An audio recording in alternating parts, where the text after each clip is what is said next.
Welcome to the Threshold Podcast, where we sit down with prayer leaders from all over to share their unique perspectives on prayer. Our hope is to learn from their experiences and insights to deepen our prayer life and to create cultures of prayer that transform lives and communities. Whether you've been a prayer leader for decades or you're learning to pray for the very first time, this is the place for you. Thanks for joining us. Let's jump in.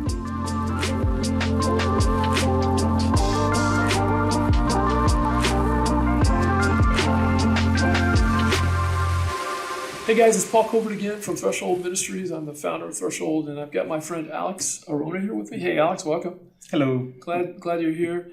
Alex is a local pastor, is involved in a church here in town. I'm going to let you, Alex, tell them about that quickly. I just want a minute or two on who you are and where you work. Well, in the last podcast, I introduced myself. So I won't waste everybody's time, but I'm a pastor at Palm Valley Church in Goodyear, Arizona, and one of my roles is leading our prayer team. We don't call it a ministry, but the prayer team at the church.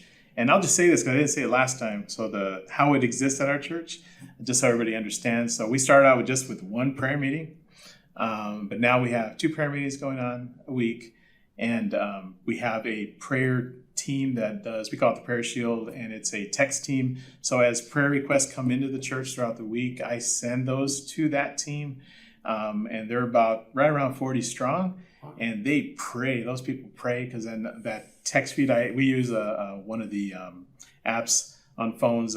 We use Group Me, but there's also WhatsApp you can use. There's other ones people can use. And though they just blow up, hey, praying for this, praying for that. And we do that because sometimes at prayer meetings, things have already happened. Prayer request comes in and like, hey, pray for my mom. She has surgery in the morning. If I don't get that out to that team, it won't be prayed for till the next prayer meeting, which will be after the surgery. Right. So that is like an urgent one. Like we get all those prayer requests out.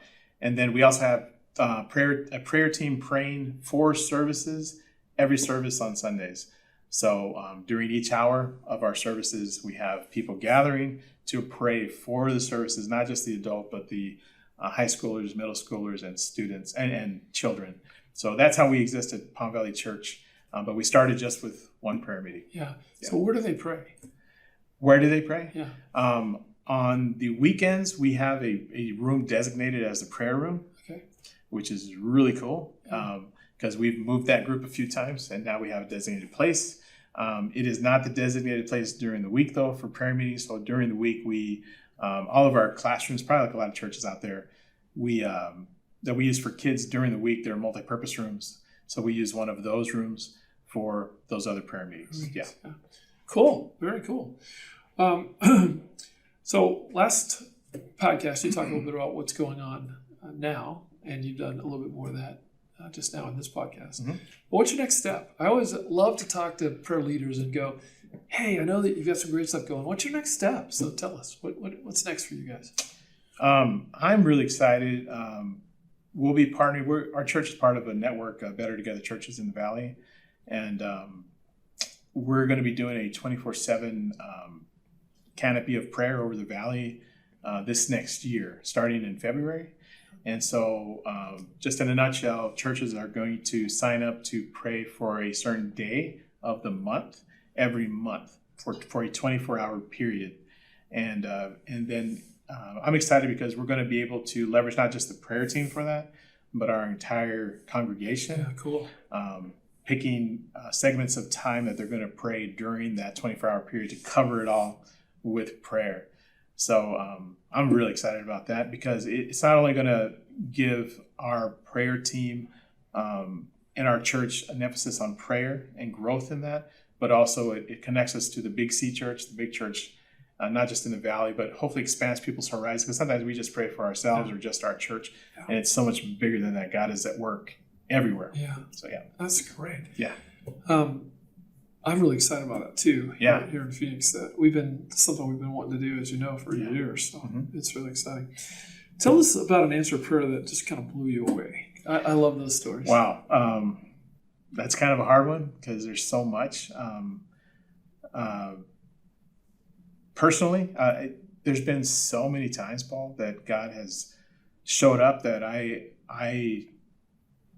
Julie and I we truly live in a way that we trust God with showing up for finances, because we don't make a whole lot of money, and like Celine was in college, for instance. I'll just use that, and God had showed up with scholarships and a job she had on campus that was amazing, because it was a ministry job also for her, and God just provided for us during that time in miraculous ways. Money showing up, refunds we didn't even know we were getting refunded for, just people blessing us with things. Just not even knowing the situation, to say, hey, we wanted to gift you this or whatever. And God is faithful, and he always shows up. So that's just on the personal side. On church-wide, we saw God move so powerfully, and I'm sure many churches, they're watching the same thing during COVID. There was one thing, we couldn't gather together for a time, but the prayer team could still pray. So I saw during that time, we had people added to the prayer team, because we could actively pray. We could actively share prayer requests throughout the church. And so many people were sick. And there were, unfortunately, a lot of memorials during that time for people's celebrations of life. So there was a lot of need for prayer and lifting up people. And we saw it was a time of growth for the prayer team. And seeing God answer prayers, healing, but also those that he chose to take home, being there for the families, God working in those families, and we're being able to support them in prayer. So, very cool. Yeah, and I can go on, but it all has to do with God. Through prayer, we see God answering requests to change lives, to bring people to him, to have people grow in him. So I can get into a lot of specifics, but we'll be here all day. So God's so good. That's awesome. Now, one of the challenges, Alex, honestly, for I think every prayer leader, is getting the rest of the staff involved in prayer. What have you done at Palm Valley that is helping to get the staff involved? Right now we're doing a prayer meeting. It's our newest prayer meeting. We're doing it on Wednesdays during the day at noon. And it's providing a space for staff to come to that when they probably couldn't come for other times. So we've had a number of staff join us for prayer. And honestly, I've started it for the prayer team because we have a lot of retired folks on the regular prayer team that it would work out better for them. They don't have to go out in the evening for a prayer meeting. But it actually has grown into more of a staff thing. And that was all on God's side. Yeah. And just word of mouth. And so I just want to encourage like anyone out there, I firmly believe like it's never me that's making these things happen or grow. It's all God. Right. But what I can do, my part is I can set a time and I can provide a place for it to happen. And that's a role God's given me to come up with giving opportunities to pray. And by doing that during the day, and there's no mandatory anything with it, and just providing that space, and God's bringing staff members in. It's a sweet time for us to share things that we may not share with other groups because they're not staff, they wouldn't understand. Right. So I want to encourage anyone out there, you may want to start a time of prayer for staff, and not necessarily staff, but just during the day, and see who God brings to that. Yeah. So we're doing that, and then another thing we're doing recently started is I'm making a sheet that I have for the 2 prayer meetings, and we're praying for these staff members, and I just called it staff member of the week, PVC staff member of the week. And what I'm listing on there are their family's names, their spouse, if they're married, their spouse's name, all their children's names and their ages. And then we're praying for them holistically for physical needs, for emotional needs, for spiritual needs. And then we're praying for their ministry. I have their ministry role on there. And also it's giving me an opportunity to go to them because I put on that sheet a personal prayer request from that person. So it's enabling me to go to them. I show them the sheet, and I show it to them on my laptop, say, hey, we're going to do this tonight. You are our staff member of the week. And every time, Paul, because I haven't gone through the whole staff, I've only gone through a few of them. We just started this maybe 4 or 5 weeks ago. They see that, their kids' names on there, and what we're going to be praying for them, and they're touched. Yeah. And then I get to get the personal prayer requests from them, And then I get to tell them, we prayed for you last night or at this meeting. And so we're trying to connect with staff in that way too, to show them that, hey, you don't have to come to it, but we're going to pray for you. We're supporting you in prayer, and we know you're busy and you have things going on, but we want to pray for you, not just on the ministry side, but as just a regular person who's married, who has kids, who has all that includes, right? And then last, I just want to say we're including staff more, and we've been doing this for a while, since the first year, getting involved with big events, having a prayer tent at a lot of events where people are at the event for what the event is, the main focus, but also there's a portion there of, hey, if you're here, you need prayer for something, we'd love to pray for you. And just being a presence in those things and going to those ministry leaders and asking, can we be part of this and provide this during this event? And I've never been told no. Hey, that's such a good idea. And we set up our own area, we do our own thing. And being on facilities, I have access to everything, and I'm going to be helping set up for the event anyway. And I'm in those planning meetings anyway. So take advantage of your role, other roles that you have, and see how you can build those bridges. So, Alex, that's a genius on two levels. It's a genius to have a prayer tent at major events. That's a genius thing to do. How well is that received? Do people come and ask for prayer? Yes. I'll use this. So we're going to have an event coming up in our church. It's an annual event. It's called Toys and More. We partner with a bunch of community organizations, the Food Bank and others, and we Make-A-Wish Foundation. Not Make-A-Wish, I'm sorry. It's totally wrong. Angel Tree. There you go. And but we give gifts to families to give to their kids. We give to the parents so they can give to their kids. And we also give food boxes out and other sundry items. But also at the end of that, we have a prayer tent. And we have partnering with the missions leaders. And they have, obviously, we're all there to reach people for Christ. They have hosts go with them through the line, building rapport, getting to know them a little bit, even needs that they have outside of what they're there for in the family. And so when they come to us, it's kind of like a baton race. They pass the baton to us. And they say, hey, these guys here are here, and they're willing to pray for you guys. They're available. I'm going to share with them what you shared. And so they tell us, hey, this family's dealing with this right now, blah, blah. And we get a chance to then, it's a great way to incorporate prayer into these events, because there are we're expecting, I believe, right around 700 families to come through this coming Saturday. And last time we did this, last year, no exaggeration here, we prayed for, I think, right around 92, 93, 94% of the cars that went through. They allowed us to do it because they're already blessed, they're touched, because a lot of the families, they literally will not have anything for their kids for Christmas if they didn't come to this event or food. They're just being blessed so much. So God uses that to break down barriers. And then the hosts that we have, they do a wonderful job of welcoming them, helping them understand that we care, being a friend during that time, because it takes time to get through the line. And then by the time they get to us, they're open, and then we get to pray for them, and we segue into the gospel every chance God gives us. Because so I'll just say, like a lines I use every time is, hey, so happy you're here today. I just talked with the host that took you through. I see you guys got blessed today. We were able to bless you physically with some things you needed, tangible items, but now we want to bless you spiritually. And then just go right into it. Let's pray. And then they let us pray. And then, hey, I also tell them, hey, you're here today. You're at a church. Sometimes they're like, what? This is a church. They don't realize they're at a church. And I say, hey, can I share with you the biggest need we feel people have in life? And you have food needs, you have this need, but can I share with you? We got to share with you because you're at a church, and we wouldn't feel right letting you leave without sharing that with you, and then just go right into the gospel.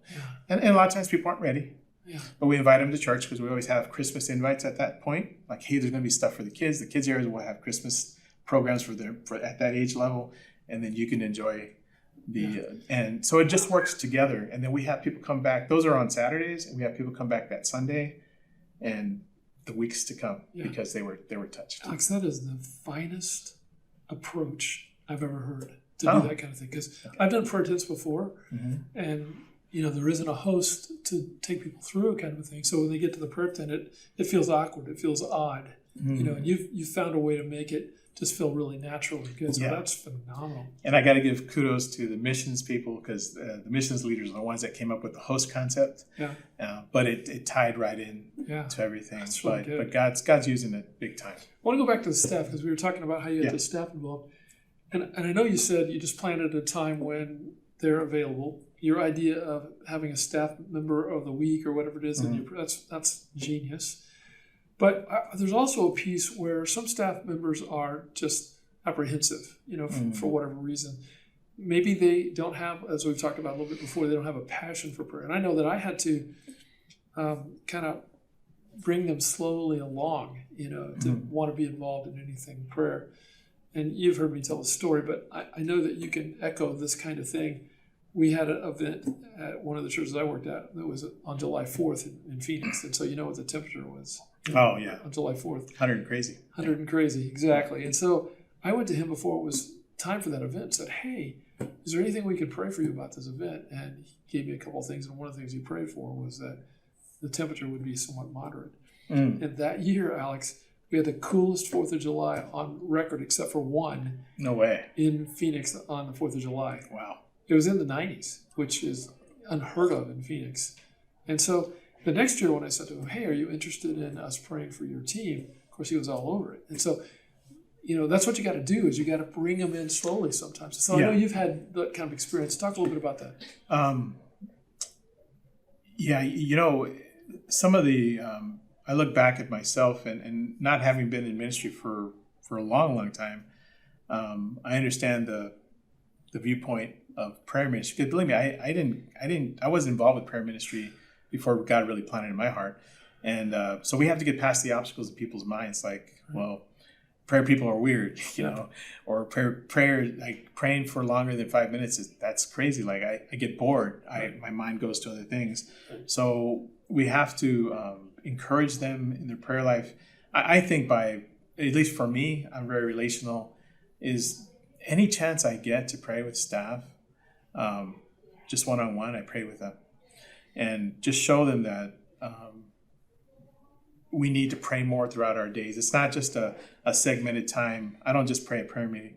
Yeah. I don't just pray before events like we all do, or before we eat our food. And we always have times of prayer in all the ministries. They pray. I have no doubt they have their own prayer lives, but to expand that. And I know even for myself, learning to pray without ceasing, that's crazy. That's a crazy command, but I really believe it means not necessarily verbally praying all the time, but being in that constant communion with God, where you can pray at a drop of a hat. There's nothing between you and the Lord. You got to clear the air first with, first for. We can just pray in our minds all the time, and helping them see that, understand that when they bring stuff up in passing, can we pray about it right now? But then also, I think there's power in inviting people, and sometimes we get tired of inviting people. But I want to encourage anyone out there that's invited and maybe people just have never shown up, whether it be members in the church or staff, just keep inviting, keep that door open, and don't ever lead with guilt. Don't ever lead with anything negative. That's really good. Don't ever lead with anything like that. Just, hey, we're here. If you want to join us for prayer. Don't lead with expectation. Right. No, there's no expectation. Yeah, God's the one in charge. And also, you don't know. They may have a vibrant prayer life you're not aware of. Yeah. They just don't have time to go to your thing. And let's not make it about, I want you to come to my thing. Right. What I'm leading. It's not about that. It's and honestly, being men and women of integrity as leaders in prayer, that we are praying for people. How can we ask them, people to come to, if we've never prayed for them? And not thinking of it as us, them. No, we're together in this. We're a church family. We're a church staff family. Yeah, it's good. So. Last question for today, Alex. Yeah. And that is this. You're sitting down now, instead of talking with me, you're sitting across from a young man or young woman who has been given the role of a prayer leader in the church. They have no concept of what to do. They're scared to death. And they're looking to you, and they got their hands out like this, saying, tell me what to do. Give me some insight into starting a prayer ministry. What would you say to them? Well, I'll echo what happened to me with going to that first Threshold conference, I would ask them to be honest with themselves, and they have to ask me, but where are you with your prayer life? Where are you with God in your life? Are you truly seeking Him yourself? Are you growing? Can you say you're farther along with God now than you were last month? Yeah. Are you seeking Him in His Word? Are you studying? Are you putting the effort that you may be putting into your career, or if they're in ministry, into your ministry role? Are you putting that same amount of energy into your life with God? Because in the end, if we're not leading with integrity out of our own life with God, then it's just going to be us trying to make something happen, and that's not going to be honoring to God, and I don't believe God will be in it. And even if we accomplish something, it's not of God. And my biggest thing for myself, and believe me, I'm not perfect at this, I'm learning, but is we need to be men and women of integrity in our own lives with God first. Right. So God can use us. So God, and as we do that, we grow in Him. We learn, things change, that perceptions we thought we had that were right, they're not right about prayer, because it's all about Him, bringing Him glory, praying His will, not ours, praying and waiting on Him, and also solitude and sometimes dry times from Him, so to speak. Things don't seem to be moving, but I'm learning more and more that God's always going ahead of me, opening up doors. It's His timing, though. He's always bringing people around, bringing new leaders, bringing new people, blessing me in ways that I would have never thought. And it's bigger than just you, I would tell them. Remember, it's God's church wherever you're at. That's the church of Christ. That's the bride of Christ. But partnering with Him to bring about a passion for prayer in the church, He will help you. Yeah. He loves the church more than you do. Yeah. But that integrity of your own time with God, your own growth in God is so important. And then also I would tell them, hey, have fun. Don't forget to have fun. Don't be the super serious prayer leader. Be yourself, however God's shaped you, and have fun with it. And celebrate wins like crazy. Yeah. Celebrate answers to prayer like crazy. Celebrate when people take a step and they pray with someone else for the first time. When you incorporate your prayers with others, and do events where sometimes don't make it all about just prayer. Like, have some fellowship too, and obviously prayer is the most important thing. But and I'll leave with that too. You encouraged us at the first prayer conference that we went to have prayer meetings where there's actually prayer going on for the majority of the time. And you encouraged us to visit. You actually took us on those first few years at Threshold. We went and visited other prayer meetings. And just so you know, Paul, I actually visited other prayer meetings myself. Julie and I went by myself. Yeah. And I'll just say this, it's a little, I don't want to, I'm not judging, but I'll just say this. A lot of prayer meetings are not prayer meetings. Mm-hmm. And you mentioned that in your Threshold conference. Yeah. And to see it where you go to a prayer meeting held by a church, and it's basically another service, but they're calling it a prayer meeting. But they have a little bit more prayer than maybe they do on Sunday mornings or Sunday nights. But it's not really a prayer meeting. Yeah. Let's call it a church service. Yeah. To me, a prayer meeting is the most powerful prayer meetings I've been a part of in our church and other churches, is when everybody's praying, not just the pastor leading, not just the prayer leader leading the prayer, but enabling, equipping, teaching people that they can pray. We as pastors, prayer leaders, we don't have any special access to God, or our words aren't special or whatever. You can pray, and to get that into people's minds and hearts that they can pray. And one of the things I use with prayer is AAA prayer, anytime, anywhere, about anything. You can pray yourself. You have access to God yourself. You can go boldly before the throne of grace and ask for help in your time of need. Yeah. And so don't just pray yourself. And it's scary when you let people start leading things sometimes, because they're going to make mistakes. They're not going to pray the way you would do it. They're not going to lead the way you would do it, but it's okay. Yeah. And that's how growth happens in their lives and in the ministry. Yeah. Like to summarize what you said, is you got to be authentic in your own life in the area of prayer. Yeah. There's no prayer ministry without that authenticity. Right. And I've always often said that I can be around someone, and I think you would agree with this, I can be around someone for 4 or 5 minutes and I can smell prayer. Mm. You know, you can just tell if somebody's been with Jesus. It's all over them. Yeah. And you can't lead a prayer ministry unless that's true. You just can't do it. So true. The other side of that coin is, I think that the other thing that you mentioned is go to other prayer meetings and hang out with other prayer leaders. You know, Oh, yeah, definitely. I learned most of what I know either from making mistakes or hanging out with you or other prayer leaders and picking up ideas from you or other prayer leaders. And it's that hangout time where you talk about those things that I've picked up some great stuff. So that's really important. So we're all learning, and I've made so many mistakes, and I know I will continue to make certain mistakes. But then I stop doing those things, and do something else. And it's an amazing journey to be involved with prayer.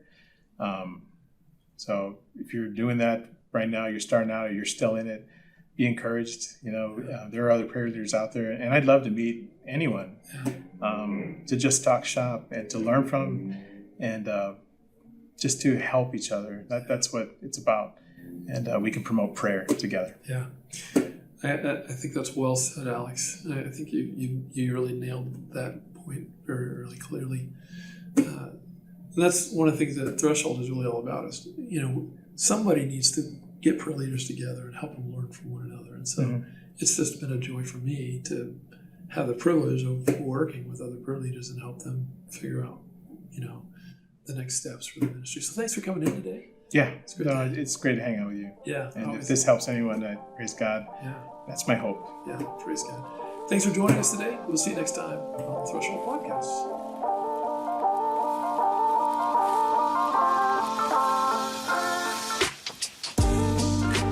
Thanks for tuning in. We hope this episode has inspired and equipped you to take your prayer life to the next level. Don't forget to like the video, subscribe to the channel, and check out our website at thresholdprayer.com for more resources and information. Threshold Prayer Ministries is a nonprofit ministry that aspires to assist churches, organizations, and businesses to become people devoted to prayer. We do this by offering strategic methods, resources, and encouragement developed by prayer leaders for prayer leaders. All that we do is made possible by our generous supporters like you. So thank you for your support in donations and in prayer. Together, we can transform lives and communities through the power of prayer. In Jesus' name.